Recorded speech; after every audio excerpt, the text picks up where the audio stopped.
Good morning to all.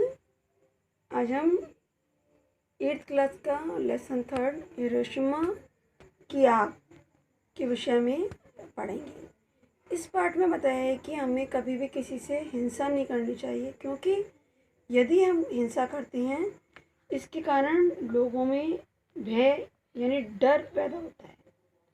एक दिन जब जापान के हिरोशिमा शहर का आसमान नीला और साफ था, सूरज चमक रहा था और लोग बसों और ट्रकों में बैठकर घर जा रहे थे। नदियाँ धीरे धीरे बह रही थीं। गर्मी का मौसम था और सूरज की किरणें पानी पर ऐसा लग रहा था मानो थिरक रही हों। जापान के कई बड़े बड़े शहर टोक्यो, ओसाका, नगायो पर हमले हो चुके थे अभी, लेकिन हिरोशिमा इस हमले से बचा हुआ था। लोग बहुत खुश थे कि अभी हिरोशिमा पर ऐसा कोई भी हमला नहीं हुआ है। हालांकि उन लोगों ने इससे बचने के लिए काफ़ी तैयारी कर ली थी और जगह जगह आग ना फैलने वाले यंत्र और पुरानी जो इमारतें थी उन्हें गिरा दिया गया था। सड़कों को भी चौड़ा कर लिया गया। बमबारी की स्थिति में कैसे सुरक्षित रह सकते हैं इसके विषय में भी इस सुरक्षित स्थान बना लिए गए। प्रत्येक व्यक्ति अपने साथ एक छोटी दवा की थैली लेकर चलता था और हमले से बचने के लिए एक खास प्रकार का कवच और हेलमेट वे लोग हमेशा पहने रहते थे। माई, जो कि केवल 7 साल की थी, हिरोशिमा में अपने माता पिता के साथ रहती थी। हिरोशिमा में उसका चचेरा भाई गांव से आया और वह अपने साथ शकरकंदियाँ लेकर आया और सबको भूख लग रही थी और वे लोग शकरकंदियों का नाश्ता कर रहे थे। माई को शकरकंदियाँ बहुत पसंद थी। अचानक एक भयंकर हादसा हुआ और चारों ओर एक दहलाने वाली बिजली कड़की और ऊंची ऊंची इमारतें कांपने लगीं और साथ ही वे गिरने लगी।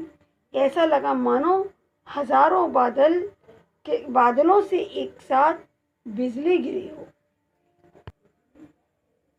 इस प्रलय के कारण पल भर में ही सब कुछ बदल गया और वायुसेना के विमान इनालागे ने हिरोशिमा के ऊपर उड़ान भरी, विस्फोटक बम गिराया और ये जो बम गिराया इसको विमान चालकों ने लिटिल बॉय का नाम दिया।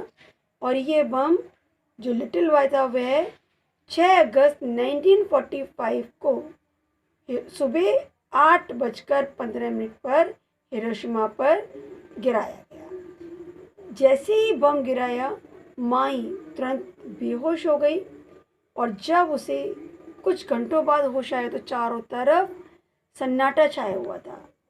आसमान पूर्णतः काला हो चुका था। प्रारंभ में तो वह हिल भी नहीं पा रही। सबको जलता हुआ देखकर वह छोटी सी बच्ची डर गई, किंतु उसी अंधेरे में उसे एक तरफ कहीं लाल रोशनी दिखाई पड़ी और कुछ देर बाद उसने सुना कि उसकी माँ उसे बुला रही है। माई ने बहुत ही मुश्किलों से अपने ऊपर से लकड़ी के तख्ते को हटाया और दौड़कर अपनी माँ के पास पहुँच गई और माँ ने उसे तुरंत ही गले लगा लिया और कहा अब हमें जल्दी करना चाहिए। उसके जो माही के पिता थे वह आग में फंस गए थे। कुछ देर तक तो वह दोनों इस भयानक तांडव को देखती रही और ईश्वर से प्रार्थना करती रही, किंतु कुछ ही समय में उसकी माँ लपटों के बीच आग की लपटों में घुसी और पिता को सुरक्षित निकाल लाई, परंतु वह पूर्णतः जल चुके थे। फिर उन्होंने अपने किमोनो के कमरबंद को खोला और उससे अपने पति के शरीर पर पट्टियां बांधी और पति को पीठ पर लादा और माई का हाथ पकड़कर इधर उधर बदहवासी वह घूमने लगी, यानी दौड़ने लगी। और बोली अब हमें तुरंत ही नदी की तरफ चलना चाहिए। वह लोग जल्दी जल्दी नदी के पास पहुँचे और तीनों ने जल्दी से ही नदी में छलांग लगा दी। जिस समय छलांग लगाई उस समय माई को अपनी माँ का हाथ छोड़ना पड़ा। माँ ने कहा कि मुझे कसकर पकड़े रहो।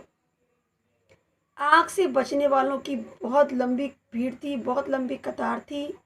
माई ने देखा कि बहुत से बच्चों के कपड़े जल गए, किसी के हाथ, किसी के होंठ, किसी की आंखें पूरी तरह जली हुई थी और वह लोग ऐसा लग रहे थे जैसे कि कोई प्रेत या भूत इधर उधर दौड़ रहे हों। इतने कमज़ोर हो चुके थे कि वह सीधे चल भी नहीं पा रहे थे। कहीं कहीं तो मृत लोगों की भीड़ चारों तरफ लगी हुई थी। लेकिन माई और उसके माता पिता ने निरंतर भागना जारी रखा।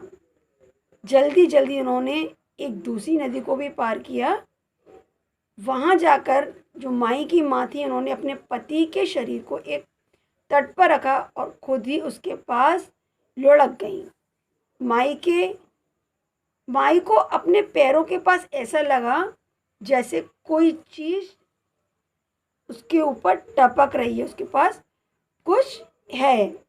और जब माई ने देखा तो वो क्या थी, एक छोटी सी चिड़िया, और जिसके पंख जल गए थे और वह चल नहीं पा रही थी, लड़खड़ाते हुए टप टप करके चल रही थी। कहीं उसने देखा कि कोई मृत आदमी का शरीर पानी में तैरता आ रहा है, कहीं कोई एक बिल्ली दिखाई दी। जब माई ने पीछे मुड़कर देखा तो एक कम उम्र की औरत उसे दिखाई दी। वह अपने बच्चे को पकड़े थी और रो रही थी। किसी तरह यहाँ तक तो बचाए, लेकिन अब मुझे अपने बच्चे को दूध पिलाना है। पर वह दूध नहीं पी रहा क्योंकि वह मर चुका था। औरत अपने उस बच्चे को कलेजे से चिपटाई हुई थी और नदी में धीरे धीरे घुस रही थी और अंत में एक गहरे पानी में जाकर वह माई की आंखों से ओझल हो गई। इतना सब होने के बीच आसमान साफ हो गया। उसकी काली जो स्याही थी वह छट गई। बादल गरजने लगे और पुनः बारिश होने लगी। मौसम गर्मी का था, किंतु इसके बाद भी एक ठंडी हवा चल रही थी। ऊपर से गिरी हुई बारिश एक चिपचिपी थी और उसका बारिश का रंग भी काला था। लेकिन कुछ समय बाद एक इंद्रधनुष निकला जिससे आसमान की कालिका कम हुई और इस मंद रोशनी में जो वहाँ मृत शरीर थे वे साफ दिखाई देने लगे, जिसमें कुछ मृत और कुछ जख्मी थे। 9 अगस्त 1945 के दिन, जिस दिन माई और माँ अपने ध्वस्त शहर को देख रही थी, उसी वक्त जापान की एक अन्य शहर नागासाकी में भी एटम बम गिराया गया और वहाँ भी हिरोशिमा की तरह ही तबाही हुई। मरने वालों में केवल जापानी ही नहीं बल्कि अन्य देशों से आए हुए बेशुमार लोग थे। एटम बम इस प्रकार गिरा जैसे प्रलयंकारी विस्फोटक दुनिया में पहली बार हुआ हो। हजारों की संख्या में तबाही हुई। एक साथ हजारों बम फटने की सी आवाज़ आई और इससे निकलने वाले विषैले रेडियोधर्मी किरणें सालों तक लोगों की बीमारी का कारण बनी रही। अब जब से जापान के लोग प्रत्येक वर्ष 6 अगस्त के दिन हिरोशिमा के एटम बम गिरने के कारण लालटेनों पर वहाँ मरने वालों का नाम लिखते हैं और हिरोशिमा के में बहने वाली 7 नदियों में इसे छोड़ दिया जाता है और धीरे धीरे ये नदियाँ अपने साथ मरने वालों की याद में बनी लालटेनें लेकर समुद्र में विलीन हो जाती हैं।